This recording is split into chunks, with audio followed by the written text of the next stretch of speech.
English మాట్లాడడానికి భయపడుతున్నారా? అయితే మీకోసమే ఈ స్పోకెన్ ఇంగ్లీష్ క్లాసెస్. వెంటనే కాల్ చేసి జాయిన్ అవ్వండి. నమస్తే రమగారు. నమస్తే జయ. రమగారు, కార్తీక మాసం. ఈ మాసం మొత్తం చక్కగా మీ కార్తీక పురాణం ప్రతిరోజు వింటున్నాము. మనం డిఫరెంట్ ఛానల్స్లో డిఫరెంట్ టైమింగ్స్లో, అంటే అందరికీ వెసులుబాటుగా ఉండాలని చెప్పేసి డిఫరెంట్ టైమింగ్స్లో మనం ప్రజెంట్ చేస్తూ ఉన్నాం. అయితే మాకేమనిపించిందంటే, కార్తీక పురాణంతో పాటుగా శివ భక్తుల స్టోరీలు కూడా, వాళ్ళ కథలు కూడా ప్రజలకు అందించాలి, అది మీ ద్వారా అనిపించింది. ఎందుకంటే భోలా శంకరుడు అడిగిన వెంటనే వరాలు ఇచ్చేస్తూ ఉంటాడు. ఆయన చాలామంది భక్తులు ఉన్నారు కదండి, శివభక్తులు, మనం చెప్పుకోదగ్గవారు. అది ఒక్కొక్క స్టోరీ కింద తీసుకొని ప్రజెంట్ చేద్దామని. శివభక్తుల గాథలంటే మనం తెలుగులో మనం సాధారణంగా శ్రీకాళహస్తి భక్తుల వలన ఏర్పడిన దేవాలయం కదా, మనకు తెలుసు అది. తర్వాత భక్త కన్నప్ప అని అలా చిన్న చిన్న గాథలు మనకు తెలుసుకొని, అయితే మనకి తెలుగు వారికి ప్రత్యేకంగా తెలియనివి ప్రత్యేకమైన గాథలు ఉన్నాయి. నాయనార్ల గాథలు ఇవేంటంటే తమిళ సంప్రదాయంలోవి 63 నాయనార్ల ప్రత్యేకమైన గాథలు పెరియ పురాణం అని ఆ పురాణంలో ఉన్నాయని చెప్తారు. పెరియ పురాణం అంటే పెద్ద పురాణం తమిళంది. అవును, తమిళ మూలంలోంచి ఎవరో పెద్దవాళ్ళు దాన్ని ట్రాన్స్లేట్ చేసి పెట్టినవి. 63 మందట.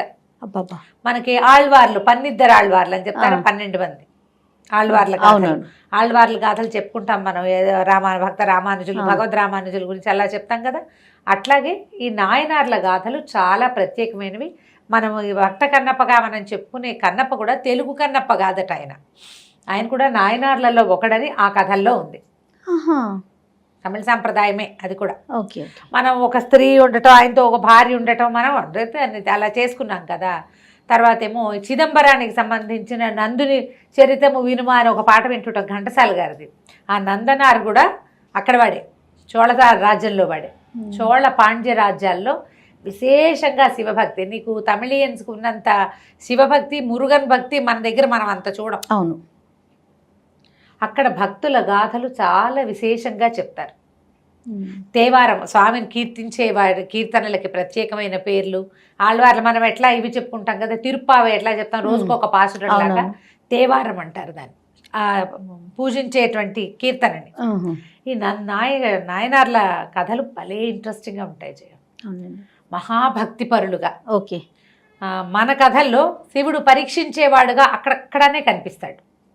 మనం కూడా చెప్పుకుంటాం శివుడు పరీక్షించాడు అని.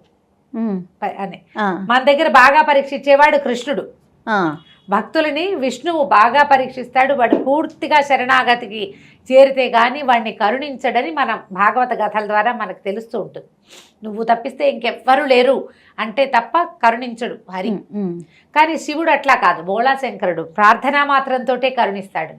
శివుడు ప్రశ్నించి, శివుడు తరిచి తరిచి వీళ్ళ భక్తిని పదే పదే చెక్ చేసినట్టుగా కనపడతాయి నాయనార్ల గాథల్లో. పరీక్షించాడు పరమేశ్వరుడు, పరీక్ష పెట్టాడు, భక్తిని పరీక్షించాడు అని చెప్పబడిన గాథలు బాగా కనపడతాయి. తర్వాత ఈ భక్తుల్లో కూడా పరమేశ్వరునికి ఒక్కొక్క రకమైన సేవ చేసేవాళ్ళు, ఒక్కొక్కళ్ళు ఒక్కో రకం సేవ.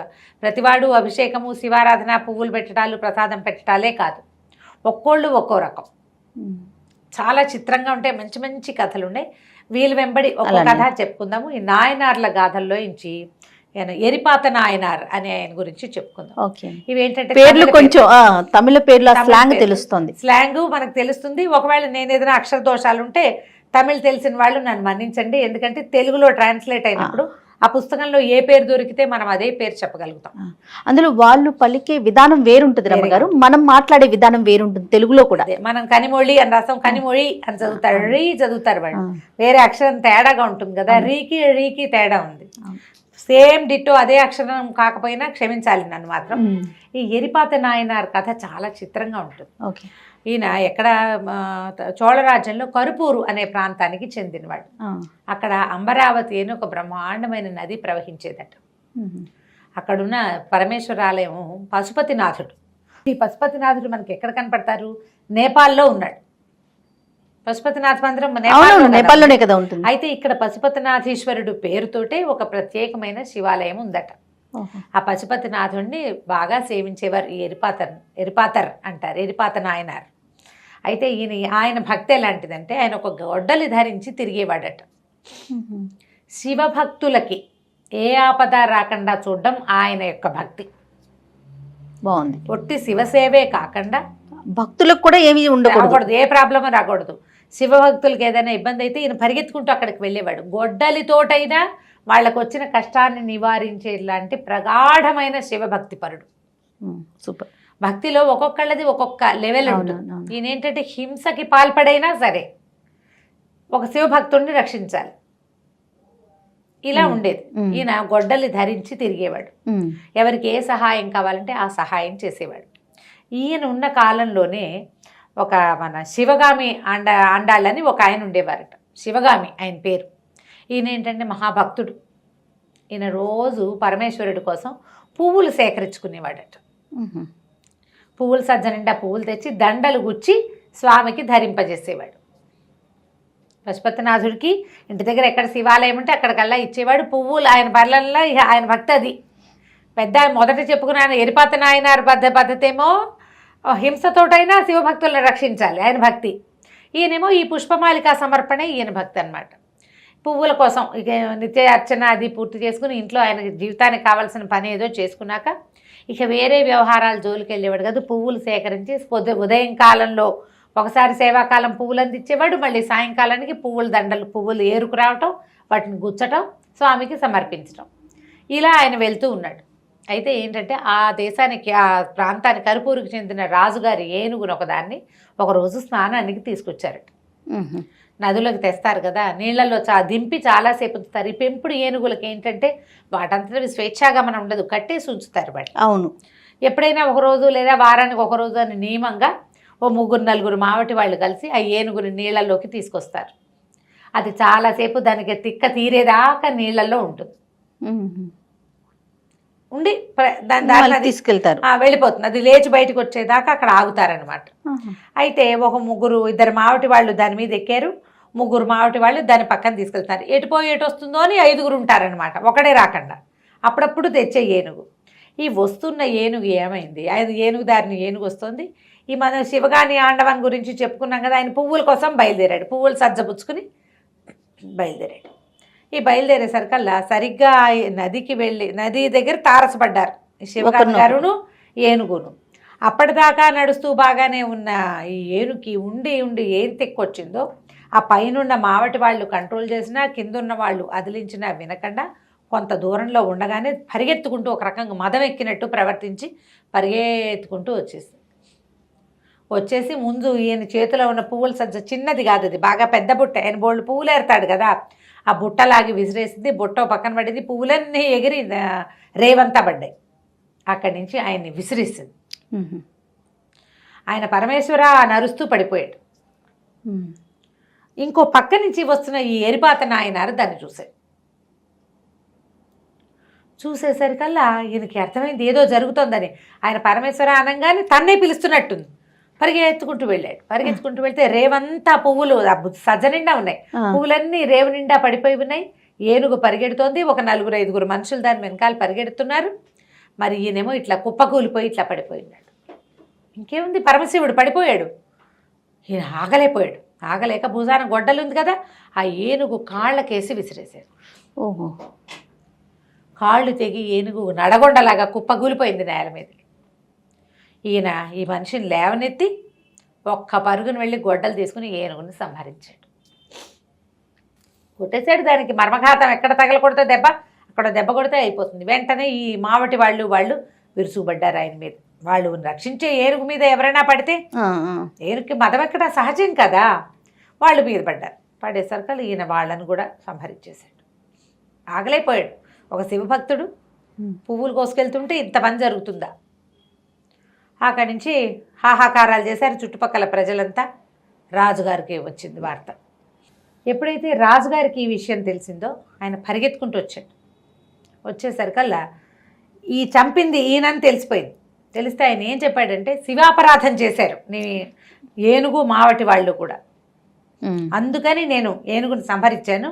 మావటి వాళ్ళేమో నా మీదకి వచ్చారు కాబట్టి వాళ్ళని చంపవలసి వచ్చింది అని చెప్పేసరికల్లా అప్పటికే రాజు కూడా మహాశివ భక్తుడు. ఆయన శివాపరాధం అనగానే దిగులు పడిపోయాడు. అయ్యో నాది పొరపాటు, నేను ఈ శివాపరాధాన్ని చేసే ఉద్దేశం ఉన్న ఒక ఏనుగుని కొంతమంది మావటి వాళ్ళని పెట్టుకున్నాను, మీరు వాళ్ళని చంపి మంచి పనే చేశారు. ఇలాంటి పరిస్థితి కల్పించినటువంటి నన్ను కూడా సంహరించండి, మీ పవిత్రమైన ఆయుధంతో సంహరించద్దు, నా కత్తితోటే మీరు నా మెడ ఉత్తరిచ్చేసి రాజు కాళ్ళ మీద కూలి నుంచున్నాడట కత్తిచ్చి. కత్తి పట్టుకునే సరికల్లా ఈయనకి ఎరిపాత నాయనారు కనిపించింది. ఇదేమిటి రాజు ఇట్లా ఉన్నాడు? నేను ఒక ఉద్రేకానికి లోనయ్యి ఆయన ఎట్లా ఉన్నాడో కూడా చూడకుండా దీని మీద పడిపోయాను, ఏనుగు మీద పడిపోయాను. ఇప్పుడు ఇది రాజు కూడా దీనికి ఇదైపోయాడు. రాజు తన తప్పు ఒప్పుకునే దుస్థితికి తీసుకొచ్చేసాను నేను, నాది పొరపాటు గుర్తించాడు ఈయన, నాదే పొరపాటు అని ఆయన కత్తితో తన మెడ ఉత్తరించుకోబోయాడట. అబ్బా! ఎప్పుడైతే ఈ ఒక నిమిషం ఆగి ఆయన కత్తి పుచ్చుకుని ఆలోచిస్తున్నాడో రాజుకు అర్థమైంది ఇక్కడ ఏదో జరగబోతోందని. గబుక్కుని లేచి ఆయన చేతులు పుచ్చుకున్నాడు. వద్దు వద్దు, మీరు ఇంత పని చేయబోకండి, మీలాంటి మహాభక్తుడు ఈ రాజ్యంలో ఉండటమే మా అదృష్టము. నేను ఒక ఏనుగుని, దాని మావటి వాళ్ళకి శివభక్తి నేర్పించకపోవడం రాజుగా నేను పొరపాటు నాది. మీరు ఒక ప్రజ్ఞ ఒక ఇది పెట్టుకున్నారు, ఒక ప్రతిజ్ఞ, శివాపరాధన చేసే వాళ్ళని శిక్షించాలని. మీ ప్రకారం మీరు శిక్షించేశారు, రాజుగా నాకు పడవలసిన శిక్షని మీకు వేసుకోవద్దు అనేసరికల్ గంటలు మోగినాయట. ఎక్కడి నుంచో పైనుంచి పుష్పవృష్టి కురిసిందట. అప్పుడు ఈ సన్నివేశం పూర్తయిందనమాట. ఆకాశం నుంచి ఆశరీరవాణి వినపడిందట. ఈ పరమేశ్వరుడే ఈ సన్నివేశాన్ని కల్పించాడు. ఒక భక్తుడు ఎట్లా ప్రవర్తిస్తాడు, రాజైనా కూడా ఒక భక్తుడు ఎలా ప్రవర్తించాలి అనేది ప్రపంచానికి తెలియజేయటం కోసం మీకు ఒక పరీక్షగా ఇది చేయబడిన సన్నివేశమే తప్పిస్తే ఇదంతా నిజం కాదని. ముందు ఆ శివగామి ఆయన పడిపోయాడు కదా, ఆండాల్ శివగామి ఆండాల్ పువ్వులు కోసి ఆయన లేచి వచ్చాడట. ఓకే. తర్వాత మరణించిన ఏనుగు 5 మావటి వాళ్ళు లేచి నిలబడ్డారు. బా! దేవదుందుభులు మోగినాయట. పరమేశ్వరుడు వాళ్ళకి ఇట్లా మెరుపు రూపంలో సాక్షాత్కరించాడు. భగవంతుడు కల్పించిందే, లేకపోతే ఒట్టి పుణ్యానికి ఒక ఏనుగుని చంపేయటం అంటే అది ఎంత పెద్ద క్రియ. అవును అవును. తన భక్తి, తన ప్రతిజ్ఞ అంటే శివభక్తుల్ని రక్షించాలన్న ప్రతిజ్ఞని నిరూపించుకోవడానికి ఎంత పనైనా చేస్తాడు భక్తుడు అనేది ప్రపంచానికి చూపించడం కోసం ఏర్పరిచిందే ఇది. వెంటనే వీళ్ళంతా లేచి వచ్చేసారు. అందరు చాలా సంతోషించారు. ఈ ఏరిపాత నాయనారు ఆ తర్వాత చాలా కాలం పశుపతినాథ సన్నిధిలోనే ఆ కర్పూర్లోనే ఉన్నాడట. రాజుగారు కూడా విశేషంగా ఈయన్ని సేవించేవాడు. ఇదొక గాథ. వచ్చే ఎపిసోడ్స్లో ఇంకా కొత్త గాథలు, కొత్త కొత్త పేర్లు, కొత్త రకమైన భక్తిభావాలు, మనం ఎప్పుడూ వినని కొత్త గాథల్ని ఇంకొకరిని చెప్పుకుందాం. తప్పకుండా అండి. నమస్తే రమ్మగారు. నమస్తే.